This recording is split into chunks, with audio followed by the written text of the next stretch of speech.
Silent scan. Underground grid connected. Please insert your passkey. Passkey accepted. Downloading payload. Marked. Part 1.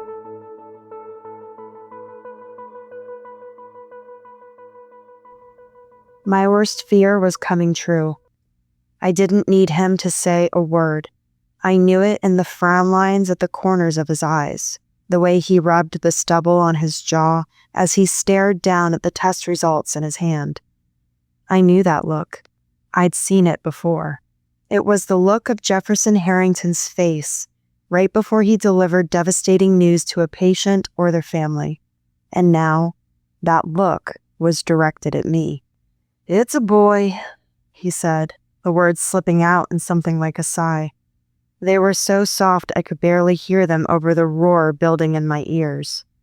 I should be ecstatic. Grayson and I had always wanted a big family. The birth of our first child, Firelin, was a difficult one. After 5 hours of labor, emergency surgery, and almost bleeding out on the table, we had resigned ourselves to the idea that having another child was impossible. It hadn't come as a surprise. The bio-warfare of long ago left crippling long-term side effects. Those of us left who were still able to conceive could rarely have multiple children or live through the birth of them. But somehow, life had found a way. I should be ecstatic, but all I could feel was a growing sense of dread and a building sort of anger. I should be ecstatic, overjoyed. But Global Genesis had stolen that from me, and I hated it. And worse, I feared my joy might not be the only thing they'd take. Jefferson gingerly took a seat, his face suddenly very tired. I knew there was more because he couldn't seem to meet my eyes. Suddenly, the large private office felt very, very small. I swallowed hard, trying to free my throat of the lump that had lodged there. "He has the genetic markers, doesn't he?" My words were slow to leave my lips, and strained in a way that drew my attention to the tightness in my chest. It wasn't just the shock of the realization, it was saying the words out loud. Having the markers was always a possibility for us, especially being that it ran in the family. Grayson's brother had been a marked one. The signs developed around his 3rd birthday. Model citizens that Grayson's parents were, the appearance of the markers were not only immediately reported, but celebrated in a way only a high-ranking monitor informant like his father could afford. The following morning, officials appeared to take the boy. They carted him off to a compound that he would never leave. Grayson never saw his brother Frank again. Blissfully unaware of what they had done, Grayson's parents threw a party. It was extravagant. Legendary even. Titus, Grayson's father, used the event to repair their family name, which had been stained the generation before when Titus turned in his own brother for degenerate sympathizing. That betrayal earned him favor, but it hadn't erased the shame until Frank was marked. Then they had a son blessed by Noah Claverian himself, or so Mabel, Grayson's mother, loved to boast. Soon enough, their family status soared. The moment Grayson turned of age, he put in a work transfer and left. To my knowledge, he never spoke to any of them again. Even though we had taken all necessary precautions before running the tests, speaking it out loud filled me with unease. Our home was certainly tapped, monitored regularly. But Jefferson's was a fortified safe house, part of the underground grid network. Still, saying it plainly felt dangerous. We all had made a habit of speaking mostly in code when something this important needed to be communicated. If anyone heard what I just said, we would be detained just for having run the test outside the hospital.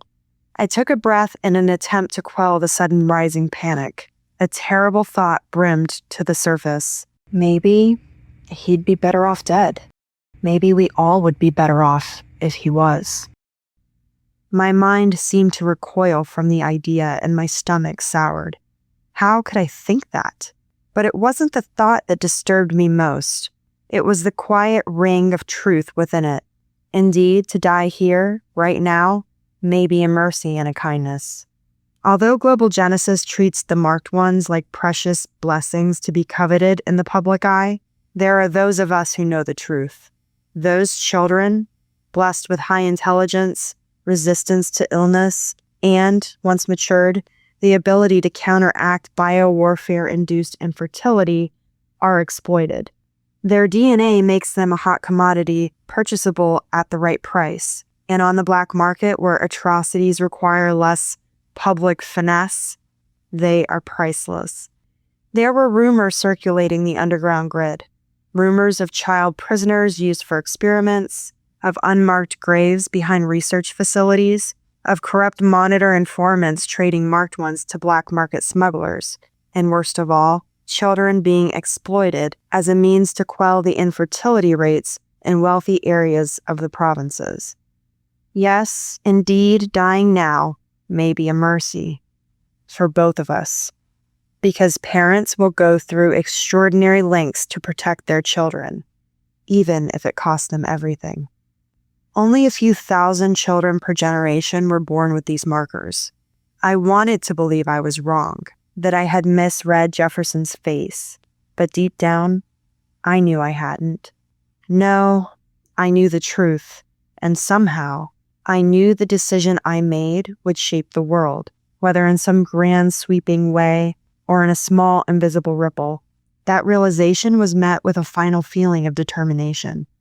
My free hand instinctively slid over the spot in my belly where the boy now grew, hovering there as if my hand could somehow shield him from the harsh realities of the world. The grip in my other hand must have tightened around Grayson's, because he placed his free one over mine, the warmth of his palm seeping into my icy skin. It was only under the weight of his other palm that I realized my hands were shaking. Grayson's eyes were fixed on my other hand, at my belly beneath it that would soon swell. His gray-blue eyes hardened, and an anger simmered there that I had never seen before. No, not anger, hatred. A muscle in his jaw feathered before his gaze flickered back to Jefferson, who was still sitting very still. He appeared to be staring into the flames of the fireplace. The reflection flickering off the reading glasses sitting on the edge of his nose, the way his pondering thoughts seemed to flicker behind his green eyes. Suddenly, he squeezed them shut, rubbing at his temples in the spot I usually got headaches. He let loose a quiet sigh, which was answer enough.